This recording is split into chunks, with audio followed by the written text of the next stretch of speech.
Today, we're talking about a national selection for Eurovision so bad that the country organising it withdrew from the contest instead of sending an entry. This is pretty much unprecedented in recent Eurovision history. For that reason, we're going to take a look today at some of the musical crimes that were committed in this year's Moldovan national selection for Eurovision. Based on the title of this video, it won't surprise you to know it gets pretty bad. We have singers who didn't know the lyrics to their own song, so read them off their phone, one who put an AI-generated image of himself as a hijabi woman in the thumbnail for his music video, and more bum notes than you can shake a stick at. We also have a YouTuber who does Eurovision reaction videos, and the greatest living Moldovan, Tudor Bumbac. That last sentence was a bit of a drive-by, so I'm going to give you a moment to take a breath while I tell you to like the video and subscribe to the channel if you enjoy it. Make sure to check out my socials and my editor Jay's, they're all in the description. And if you want to support us financially, you can do that on Ko-fi or Patreon. Once again, all the details are below. In addition, we are now doing Twitch streams on Sunday nights from 8 PM till 10 PM UK time. That way you'll get our instant reaction on the national final results from that weekend. Once again, all the details are below. Now we've gotten that out the way, I think it's actually important to remember that Moldova has a pretty special place in Eurovision fans' hearts. Their reputation is pretty good and they've had some decent results. This is despite the fact that they have essentially no money to spend on the contest at all. They came third in 2017 and second with the public in 2022. And of course, they gave us all the gift of Epic Sax Guy way back in 2010. Aside from those highlights, they've also had a series of mid-table finishes, as well as a whole series of songs that are beloved and still listened to this day. They have also had this guy.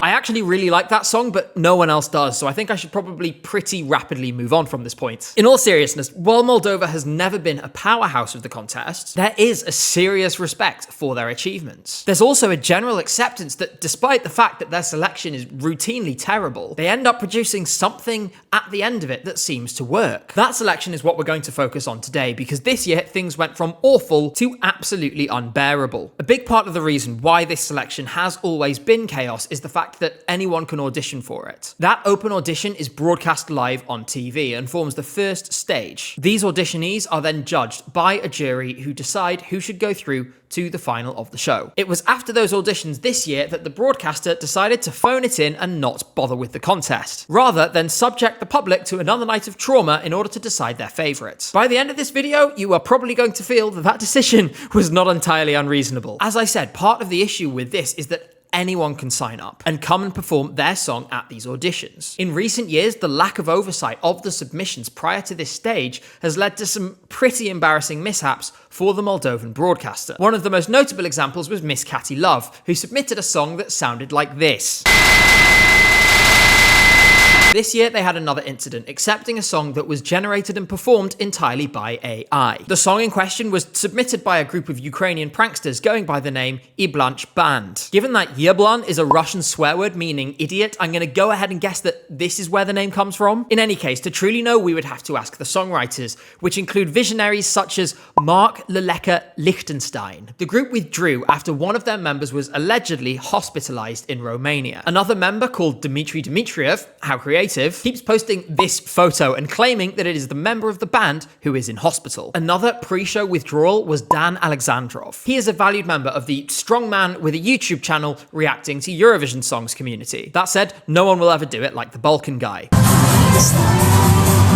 He has over 200,000 subscribers, mostly from his most successful series, which include him reacting to Filipino talent shows. To be honest, in studio, his song was one of the better ones in a diabolically awful field. But it didn't matter in the end because, for whatever reason, he didn't attend the audition and therefore was disqualified. That wasn't the most controversial decision, though. The most controversial was to disqualify the singer Valeria. She had a decent song that was clearly produced by professionals, which puts it above just about everyone else in this selection. She was disqualified from the auditions for showing up 20 minutes late. This is despite the fact that, according to her, in past years, the broadcaster had encouraged artists with later stage times to arrive to the auditions later. 2 years in a row, they said, you can come later because you're last.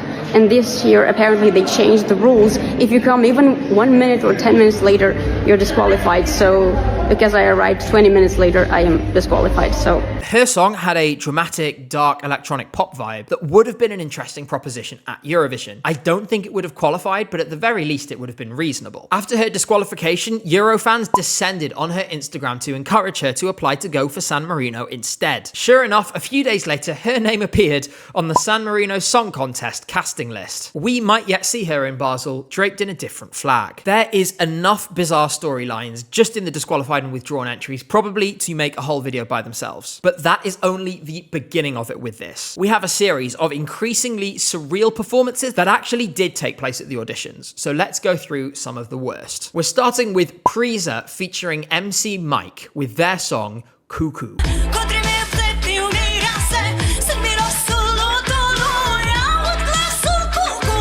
I've spent more time than I'm willing to admit trying to work out what the cuckoo is, and at this point I've basically ruled out all possibilities that don't in some way involve women's genitalia. In any case, MC Mike is telling us all about it while wearing his best onesie and serenading us all with this not at all irritating hook.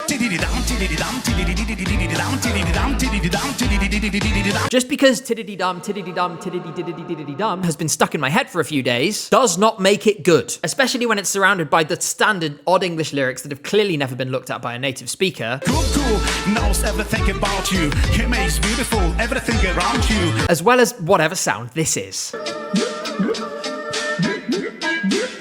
Ordinarily, Prisa, on the other hand, is a cover band that can be booked for events like weddings. And in their defense, this diva can sing, but there was precious little she could have done to save this. It's perhaps a sign of things to come that of the 26 songs that auditioned, this was considered one of the top 10 best and sent through to the live show. Next up, we have Nordica with their song Ljudmila.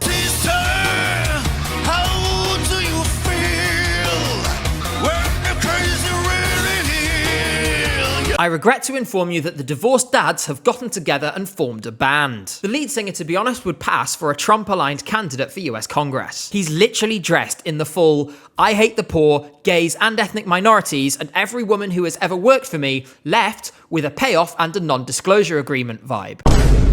Honestly, for a Republican candidate for US Congress, that makes him overqualified. As for the song, singing is not exactly this band's strong suit. To be fair, musicianship or live performance or production also aren't their strong suits either. As with many of the songs, this is by a band that hasn't published their lyrics anywhere. And because the vocals of this song are basically unintelligible, I have absolutely no idea what it's about. Ljudmila is a name, so I presume it has something to do with someone called Ljudmila, and the singer says sister a bunch, so maybe it's his sister? The only Ljudmila I've come across was a terrifying Russian teacher that I had at university. That said, while being terrifying, she also was very good. In any case, if I have to conduct some kind of forensic study in order to work out what this song is about, you're already onto a stinker. To be honest, I don't understand why they don't just sing in their native language. I will, however, award some points for the fact that, for whatever reason, he randomly starts shredding in an amazing guitar solo in the middle of this song.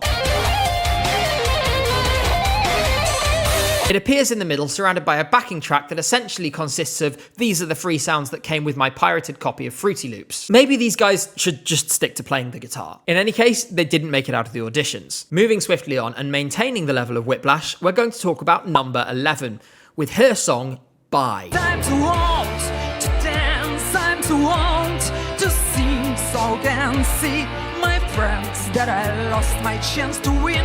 Number 11 is the closest thing we've had to a drag king in this year's Eurovision National Finals, even if the woman behind it wasn't intending that to be the case. She set out to give a memorable performance, which she did, but it was more than a little surreal. As has been par for every song in this video so far, the vocals were a complete disaster. But at the very least, the singer was conscious of it enough to go into the YouTube comments under her performance and acknowledge the fact that she had a bad day. Unfortunately, any points gained for that, she then loses again by the fact she used AI-generated imagery for her music video, or rather slideshow, for the song. Some of the highlights of which included these. This then raises the possibility about whether the instrumental or the lyrics were generated by AI as well. If you look on her YouTube channel, it's clear that her setup is, to say the least, very limited. We can't know this for sure, but given that she already used that for the video, it wouldn't surprise me if she did this as well. As it happens, it's probably fortunate that she didn't make the final cut. That's because this song has been publicly available since the 30th of March 2024, when she posted the first version on her YouTube channel. Any song for Eurovision 2025 has to be released after the 1st of September 2024, so this would have been ineligible. This was pretty disappointing anyway, but had she qualified, there would have been a whole different type of disappointing ending that she would get instead. Next, we're talking about Sasha Letty, who returned this year with her song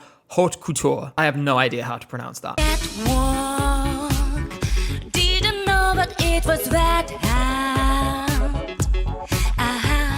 Longtime viewers of this channel will remember Sasha from last year after she blessed us with these lyrics. Let me just have a taste. None of you must go to waste. I want you deep inside of me. If you leave, something stays anyway. That actually earned her a place on the Eurovision iceberg under the title Come Song. This year, fashion is her passion. Fashion is my passion.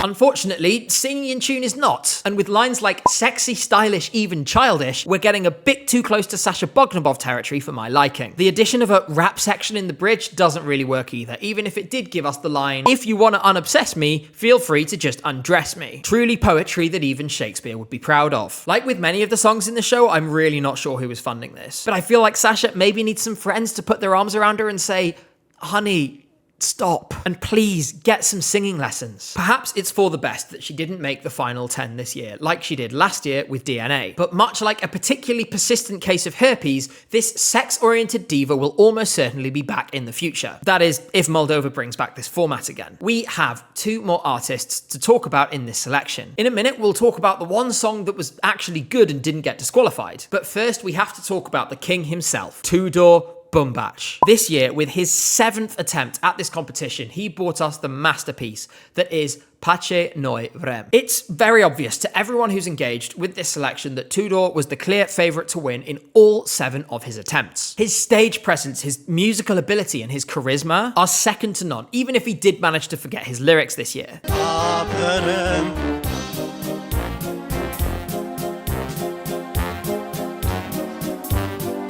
Unfortunately for him, because of the financial situation of the Moldovan broadcaster, they have conspired again and again to not only keep him out of the live final, but to put him last or near last in the auditions. This is unacceptable. When you pinch me. The broadcaster might claim that they withdrew because of the low quality of the songs or because of financial issues, but this is a perfectly clear case to me. They're pulling out everything in their power to obstruct Tudor Bumbac from his inevitable victory at Eurovision. On 7 occasions, he has entered this competition, and on 7 occasions, he would have romped home with more than 400 points in both the jury and the televote. He would have sent Mons and Lorraine and Salvador Sobral and all the others scattering in his wake. He is an institution of the contest. I hope whatever format Moldova comes up with next, they have space for him somewhere, because he has a special place in all Euro fans' hearts. In fact, he's probably the most popular and most unproblematic person in the entire contest at this point. I'm anticipating the fact that somebody is going to not realize I was being sarcastic in that section, and while I do love Tudor, I obviously don't think he would have won Eurovision 7 times. Now, let's talk about the one song that is actually good, and the only one that I could have realistically seen at Eurovision. That is the song from Baccio and Carnival Brain, Semafoare. Eu nu observ culorile la semafoare, cum tu nu observai că te iubeam de tare.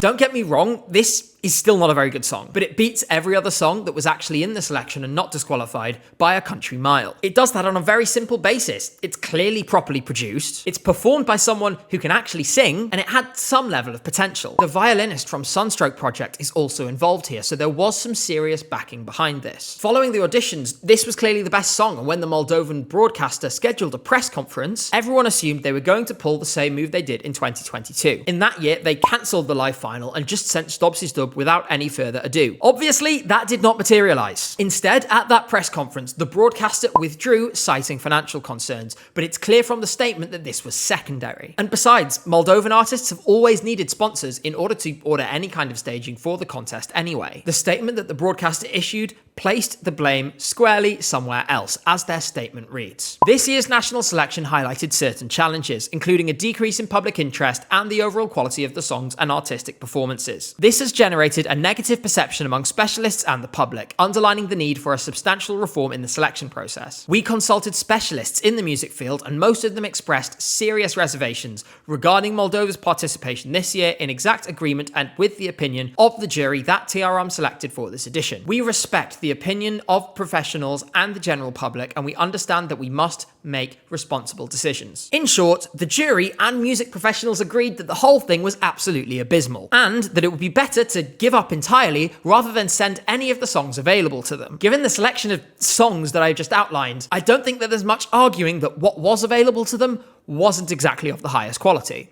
Except for Tudor Bumbac, of course. And while you could make an argument for Carnival Brain and Bacho, they are definitely not at the level that Stop were in 2022. This kind of cancellation of a participation because of low song quality is unprecedented in the modern era, but it has happened once before, more than 50 years ago. That was in Malta in 1973. Given the fact that the tools to make music are so much more accessible to people now than they were in 1973, it is a remarkable and unique achievement to make a selection this bad in 2025. After the withdrawal announcement, Bacho and Carnival Brain didn't give up straight away. They immediately contacted the Moldovan broadcaster to inform them that they had found a sponsor who would pay for all Eurovision-related costs if they were allowed to go to the contest. Unfortunately, it was too late, and the broadcaster refused to change their decision. It is obviously a massive shame that they won't be participating this year, and Moldova are genuinely beloved by Eurovision fans. That said, with respect, this song would not have troubled the final. It is a very standard electronic pop song, and while there is an audience for that, it doesn't quite elevate it to the level that it would need to in order to make a bigger impression on the wider European public. The only thing left to consider is the future, and my honest belief is that, to be honest, I think this is going to be good for the contest and good for Moldova's place in the contest